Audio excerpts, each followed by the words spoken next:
All right, let's dive into the next massive leap in wireless. We're talking about a technology that's poised to completely change our digital lives. Officially it goes by the name IEEE 802.11b, but you're going to know it as Wi-Fi 7. And believe me, this is not just some small incremental update. No, this is a total rethink of what wireless can even do, all focused on insane speeds and ridiculously stable connections. Now, just a quick heads up. What we're covering today is part 7 of a big 10-part series. It's all based on a super detailed report on wireless standards by the folks at RFI Detectives, who are part of Virtualization Options LLC. So if you've been following along, welcome back. And if you're just jumping in now, well, you picked a great time, because we are about to unpack the future. So let me start by asking you a question. Just imagine, for a second, if your Wi-Fi was so fast and so responsive that you literally couldn't tell the difference between it and plugging in a cable. I'm talking that level of speed, with almost zero lag.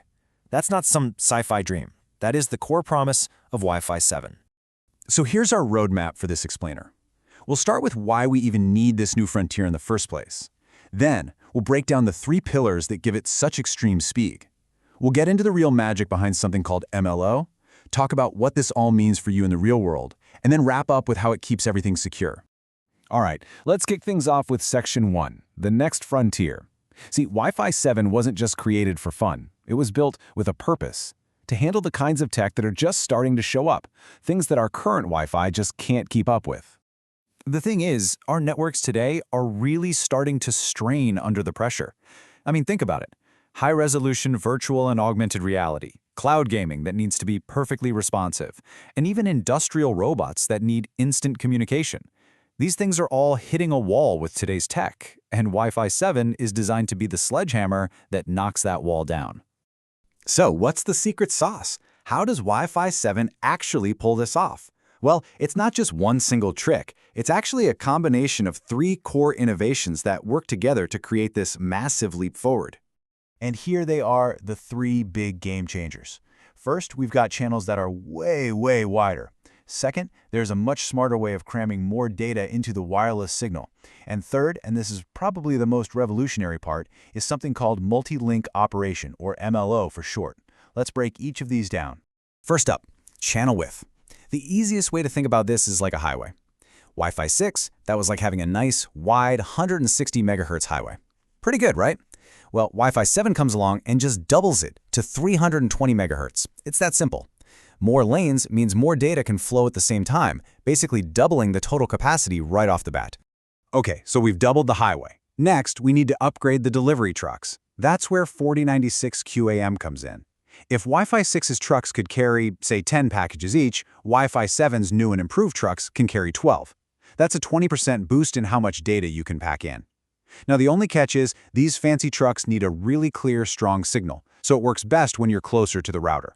And now for the main event. Seriously, if you remember only one thing about Wi-Fi 7, make it this: multi-link operation, MLO. This isn't just an improvement, it's the biggest architectural shift in Wi-Fi we've seen, and it totally changes the game for how your devices talk to the network. And hey, don't just take my word for it. The source material we're drawing from calls MLO the architectural centerpiece. It's not just a tweak, it's a fundamental change in the relationship between your phone, your laptop, and your access point. That's a huge deal. So how does this magic work? Well, before now, your phone had to pick one highway, the 2.4, 5, or 6 gigahertz band, and stick with it. MLO just throws that rule out the window. Now your device can connect to multiple bands at the exact same time. It can combine them to get the absolute maximum speed, or it can be smart about it, sending your critical gaming data on the fastest, clearest link while your big download happens on another. It's not just a backup, it's a true parallel super connection. Okay, that's the tech. It's cool, it's impressive, but what does it actually mean for you? Let's translate all these specs and acronyms into what you'll actually experience, because that's the part that really matters. The number you're going to see everywhere is, well, it's kind of nuts: 46.4 gigabits per second. Now, let's be totally clear. That's a theoretical maximum. It's what you get in a perfect lab with 16 antennas when the stars align. Think of it as the top speed of a supercar, not what you're hitting on your daily commute. So what about that daily commute? What can you actually expect to see on your new laptop or phone? You're looking at a much more realistic, but still amazing, 5 to 10 gigabits per second. And let's just pause on that. We're talking about multi-gigabit speeds without plugging in a single cable. That's incredible. And with that kind of speed and low latency, what can we actually do? This goes so far beyond just faster downloads. This is about finally making things possible that were just a dream before. We're talking about truly immersive, lag-free VR, cloud gaming that feels like the console is right there in the room, streaming multiple 8K videos without a stutter. It is literally enabling the future.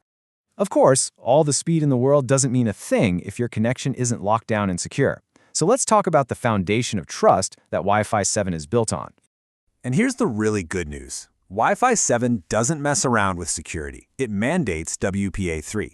That means every single certified device has to have top-tier security built right in.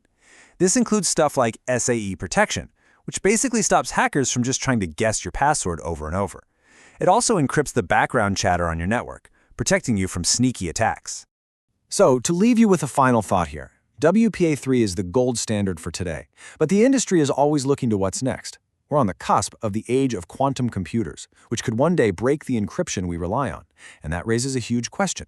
As the threats of tomorrow get more powerful, will our wireless security be able to keep up? It's the next frontier we'll all have to face.